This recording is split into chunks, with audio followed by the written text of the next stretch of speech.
Kwa habari za burudani, siasa na michezo, usisahau kusubscribe ili usipitwe na update. Waandishi wa habari za asubuhi. Tumewaita leo ndani ya ukumbi wetu wa Shabani Mlo kuja kuhabarisha mambo ambayo yanaendelea ndani ya chama chetu, lakini pia kwa yale ambayo yanajiri ndani ya siasa za nchi yetu kwa sasa hivi. Ndugu waandishi wa habari, leo tunaenda kulenga kwenye swala zima la muendelezo wa hujuma zinazofanywa na Chadema dhidi ya chama cha wananchi CUF. Mara kadhaa tumekuwa tunaripoti kama viongozi wa CUF, ndio mimi mwenyewe nimekuwa nimeripoti mara kwa mara matamko mbalimbali yanayochukuliwa na chama cha wenzetu cha Chadema kwa kushirikiana kwa kuingilia mgogoro ulio ndani ya CUF ambao umeanza mwaka jana, mwezi wa 8 mpaka hivi unaendelea mpaka hivi sasa hivi. Na mgogoro kwa kiasi kikubwa nilisema tangia mwanzo kwamba nyuma ya pazia ya mgogoro ulioko ndani ya CUF ndipo vyama vingine ambavyo vinaingia kwa vinajidasi kwa vinaingia kwa jina la Ukawa, lakini wako nyuma yetu wakiwa wanachochea mgogoro huu kwa lengo kwamba CUF ife ili wao washamiri. Na hii imekuwa inadhihirisha wazi. Kuna matamko mengi yamekuwa yanatolewa sana na viongozi wetu wenzetu wa Chadema, na kwa kushirikiana pia na Maalim Seif ambaye ndio kiini kikubwa cha mgogoro huu na wengine ambao ni wasaliti wa chama, wamekuwa wanakaa vikao vya siri maeneo mbalimbali kutoa matamko mbalimbali kwa lengo la kuendelea kuchochea mgogoro huu, lakini kwa lengo la kuendelea kuhujumu chama cha wananchi CUF. Ndugu zetu waandishi wa habari, Chadema wamekuwa na vikao mbalimbali maeneo mbalimbali. Viongozi wao wakuu wengi wametoa matamko mbalimbali, wakiwa kuanzia mwenyekiti wa chama, katibu mkuu wametoa matamko, wengine wametoa wa Ubungo, meya wa Ubungo amewahi kutoa, lakini pia hata wabunge wao wamenyanyuka wanatoa matamko mbalimbali. Na hivi kudhihirisha sasa kwamba lengo lao tulikuwa tunasema tangia siku zote wamekuja wazi. Na mimi namshukuru Mwenyezi Mungu kuwa hata ukificha kitu, yani moto ukiwasha chini ya udongo, iko siku moshi utatoka tu. Kwa hiyo mwanzo walikuwa wanafanya kwa siri. Na ingawa nasema mimi kama kiongozi wa CUF ambaye nimekuwa CUF kwa muda mrefu, naijua chanzo na msingi wa mgogoro uko ndani ya CUF. Nyuma ya mgogoro huu kuna vyama vingine ambavyo vinachochea. Lakini Mungu ameamua kuwaweka wazi, ameamua kuwaweka uchi leo Chadema.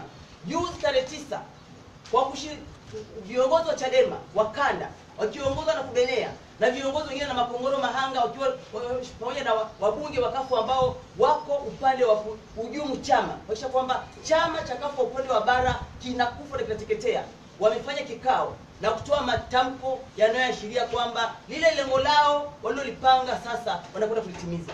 Lengo kubwa la Chadema ambalo nilisema wazi, wanahisi au wanafikiri kwamba wakiua CUF Chadema tashamiri. Lakini nataka tuambie Chadema hawatapona. Kufa kwa CUF na Chadema itakufa. Kwa sababu nchi yoyote ambayo ina demokrasi inaheshimu vyama vingine.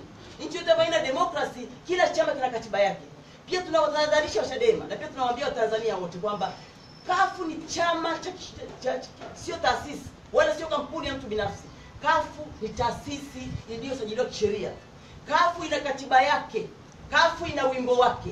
CUF ina bendera yake. CUF ina uongozi wake.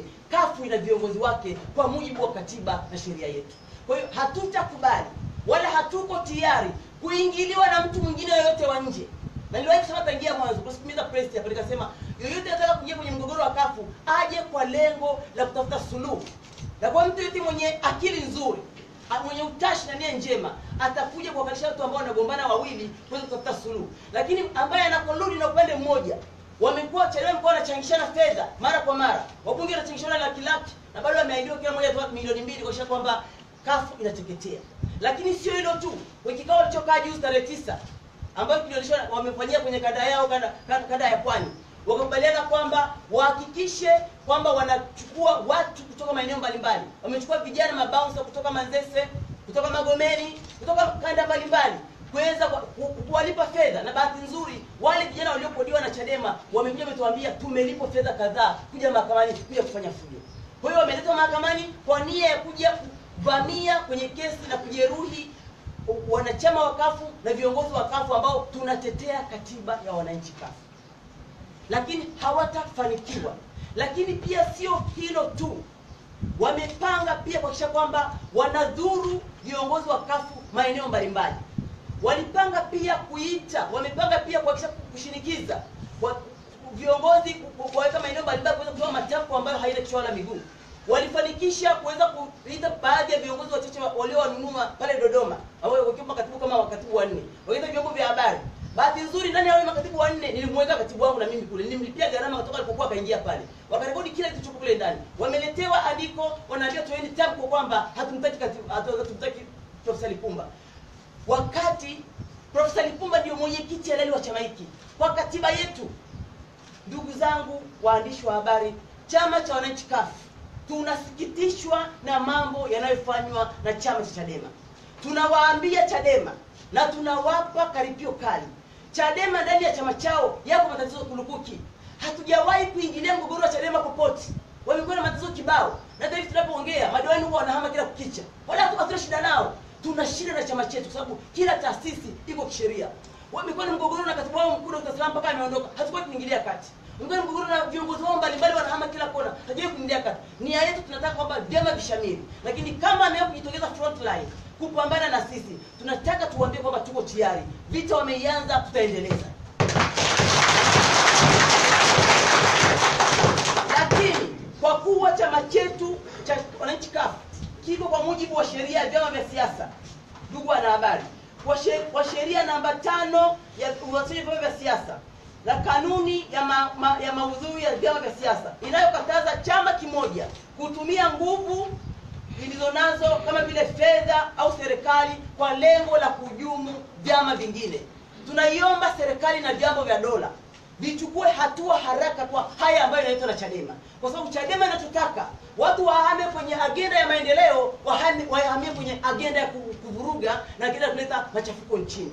Wanachokiandaa Chadema, wanataka kuleta vita, wanataka kuleta magombanishi na kuleta watu wache kutulia, waingie kwenye vita ya mapambano ya wao kwa wao. Kwa hiyo sisi tumetoa taarifa kwenye vyombo vya dola, tumewaandikia barua, tumewaeleza, lakini pia tumewaita ndugu zetu waandishi wa habari, msaidie kujuza umma wa Tanzania kwamba ile siri iliyokuwa imefichwa na Chadema miaka yote tangia mwaka jana, tangia hata wakati ukao inaanzishwa, wakati tunaanzisha ukao kwa lengo la kuhakikisha kwamba tunakuwa na nguvu kuwakomboa Tanzania, wenzetu walikuwa na agenda ya siri, wameshindwa kufanikiwa kuiteketeza CUF.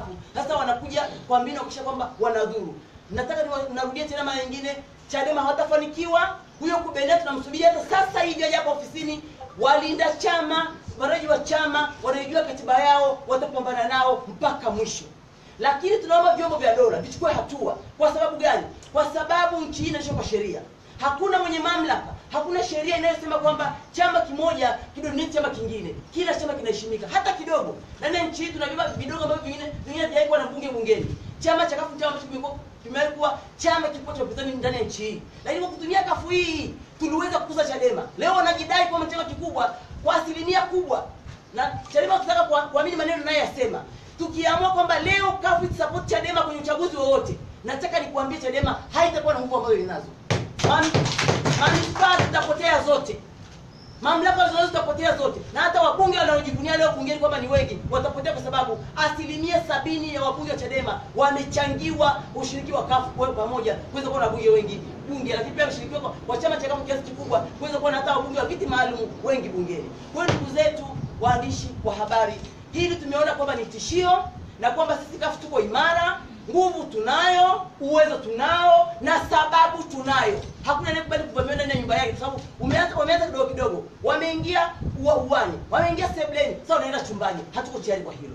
Tutapambana nao mpaka mwisho. Tunaomba jeshi la polisi lichukue hatua kwa matamko yaliyotolewa. Matamko yaliyotolewa ndani ya kikao cha Chadema kwenye kanda zao pale Magomeni ni matamko ya kuchochea. Ni matamko ya uchochezi, lakini ni matamko ya kuhujumu, lakini ni matamko ya kuleta machafuko. Kwa hiyo nchi ambayo inaongozwa kwa sheria na taratibu na kanuni, tusije tukaruhusu watu wachache wenye maslahi yao binafsi ambazo agenda zao wanazijua wenyewe kuweza kuharibu amani ya nchi yetu. Tunataka vyama vishamiri, vyama vifanye kazi zao kikatiba, vyama viendelee kuwepo, kwa maana vyama vya upinzani ni challenge kwa serikali, lakini lengo letu lote ni moja, kuhakikisha kwamba taifa letu na watu wetu wanasonga mbele, wanaweza kuwa na maendeleo. Hiyo ndio agenda yetu. Ndugu zetu wanaishi habari, tunashukuru sana kwa hilo. Asanteni. Sasa Simba dume sio Simba jike. Haya, kama kuna maswali kwa waandishi wa habari.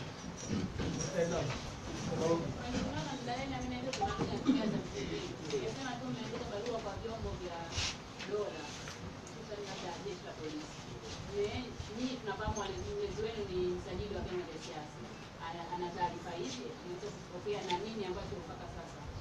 tumeweza kuzungumza.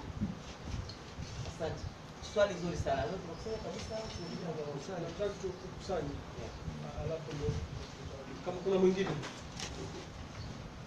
Naam. Mimi naitwa Sosi kutoka Muungwana.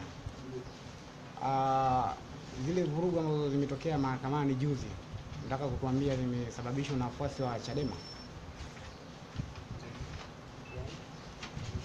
Kama kuna swali lingine, tumpe fursa aweze kujibu kaimu.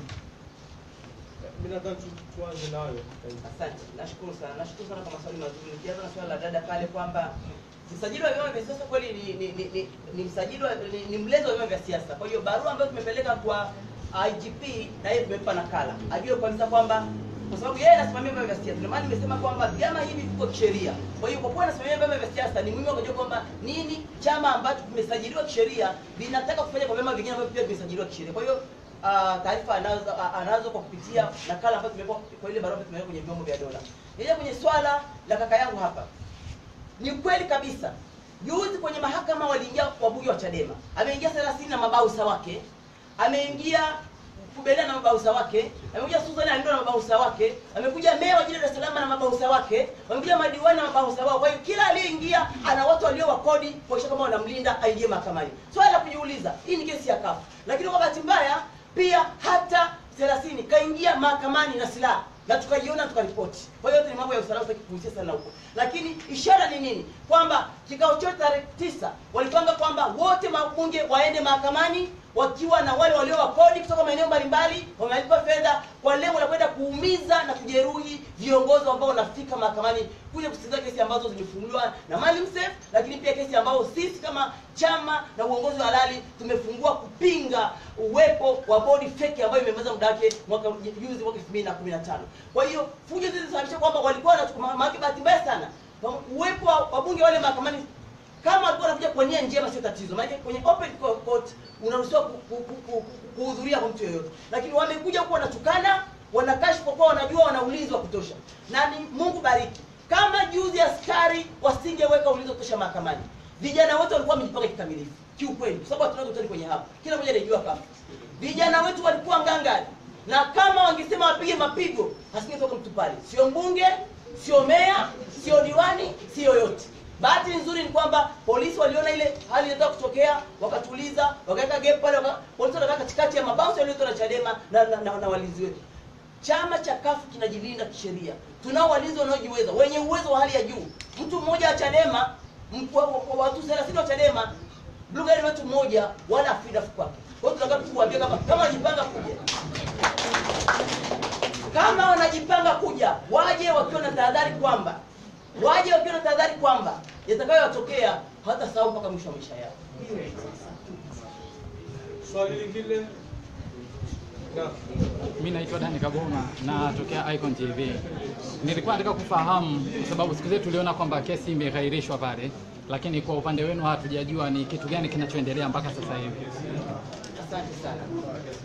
Nashukuru tutazungumzia kwa ufupi sana kwa sababu ndio mambo ya kesi haya mara nyingi mahakamani tunazungumzia mwenendo wa kesi mahakamani, lakini tuseme tu kwamba ni kweli kwamba kuanzia ile tarehe 10 tulipokuwa mahakamani, baada hakimu aliamua kwamba kuwepo na chamber court. Kwa hiyo kesi zile ambazo zilikuwa zizungumzwa kwenye open court siku ya tarehe 10 zimeendelea kuzungumzwa kwenye chamber court. Kwa hiyo ni mawakili wa pande zote wanakaa pamoja na hakimu pamoja na jaji wa kesi hiyo. Kuanzia juzi walikaa, jana wameendelea na hata leo pia wanaendelea. Kwa hiyo kesi zinaendelea na kesi ambazo hazikuwa zimetamkwa juzi, kuna kesi ambayo imeachwa nyingine mpaka tarehe 21, lakini zile nyingine ambazo ziko kutengeneza mapingamizi iko ndani ya chemba court inaendelea mpaka hivi tunavyoongea hapo ndani ya mahakama. Asante. Maswali yameisha. Karibu. Naitwa Moshi Saidi wa Zenj TV na radio. Wakati fulani kulikuwa na marufuku kupitia kwa chama cha kafu, sawa, kinachotambulika rasmi. Tumeweka marufuku kwamba katibu mkuu ambaye kimsingi bana na tatizo asifanye mkutano wowote kutoka barabara. Lakini inaonekana kama amri hii bado kuna ukaidi fulani. Pengine hatua za chama zikoje? Asante sana. Nashukuru sana. Ni kweli kwamba tulisema kutokana na katibu mkuu tunamtambua kama ni katibu mkuu, lakini ofisi yake iko hapa Buguruni. Kila mmoja anajua. Sababu kafu tuna ofisi mbili tu za kitaifa. Tuna ofisi ya Buguruni ambayo ndio tumekaa sasa hivi, tuna ofisi nyingine ya Mtendeni ambayo ndio makao makuu. Kwa hiyo katibu mkuu ana ofisi hapa, lakini pia ana ofisi pale Mtendeni. Kwa hiyo baada ya kuona kwamba lengo la katibu mkuu kila anapokwenda anataka kuharibu, kila anapokwenda nia yake ni kuharibu, alikwenda kule kusini anashinikiza viongozi waweze kuhujumu, na mara nyingi amekuwa anapokelewa na viongozi wa Chadema maeneo yote anayokwenda. Alipokosa viongozi wa chama kusini kupokelewa viongozi wa Chadema, lakini walishindwa kufanikisha kile ambacho alikuwa amekipanga. Hata wakaenda Arusha, wanachama wanajitambua vizuri, wakamwambia sisi bwana, wewe hatukutambui kwa kuwa nia yako ni kuharibu. Akapokelewa viongozi wa Chadema, wamekaa kwa wewe kupanga hujuma, wakamaliza akaondoka. Lakini maeneo yote anayokwenda, baada ya kuona kwamba lengo la Seif Ahmed sio jema kwa chama, na kwa kuwa lengo lake ni kuiuza kafu, biashara ambayo hivi leo imeshindikana, ndio maana unaona hayo yote yanafanya na Chadema, kwa kuwa ilikuwa ni biashara mjadala. Walikuwa wanajadiliana kisi ya kuuza kafu kwa Chadema. Baada ya kuwa biashara imeshindikana, sasa Chadema anakuja kwa nguvu, kitu ambacho hatafanikiwa. Sasa tulitoa kauli kwamba Seif asipokelewe popote na viongozi wote wa chama, kwa kuwa lengo lake ni kuharibu. Na ni kweli kila anapokwenda hakuna mmoja anapokelewa. Ameonekana sasa hivi anafanya vikao maeneo ya Dar es Salaam hapa na hapa kwenye Magomeni. Kuna kijiwe amefungua hapa, kijiwe cha kama cha kahawa, tunaona wanapiga wabunge wamefungua kijiwe chao hapa Magomeni. Ndio pale ambao anaonekana kutoa matamko, na pale analindwa na Chadema. Ukiona vikao anachokaa vyote. Kwa hiyo Chadema ameingia kwa nguvu zote kuhakikisha kwamba wanampa fursa mtu ambaye anataka kujiunga chama, anataka kutunza chama, afanikishe lengo lake, kwa kuwa ni biashara yao, ni kuendelea kufanikisha kile ambacho walikuwa wamekipanga. Lakini yote hayo tunazidi, ukweli ni kwamba kafu yetu iko ngangari. Nawaambia pia wanachama wote wa Tanzania kwamba chama chetu kiko kwenye mikono salama, kwenye uongozi salama. Profesa Lipumba, mimi hapa ni katibu mkuu, kwa kuwa katiba inasema pale ambapo katibu mkuu atashindwa kufika ofisi kwa sababu yoyote ya ugonjwa au amezira au kufanya nini, naibu katibu mkuu anayemfuata atachukua ofisi kutekeleza majukumu yake mpaka pale atakapokuja ofisini. Kwa hiyo mimi namsubiri ofisini. Akifika ofisini leo Buguruni, namwambia katibu mkuu, ofisi yako hii hapa. Ndio kwa sasa hivi anafanya kitu choroni, bado mimi ni kaimu katibu mkuu mpaka hapa atakapokuja.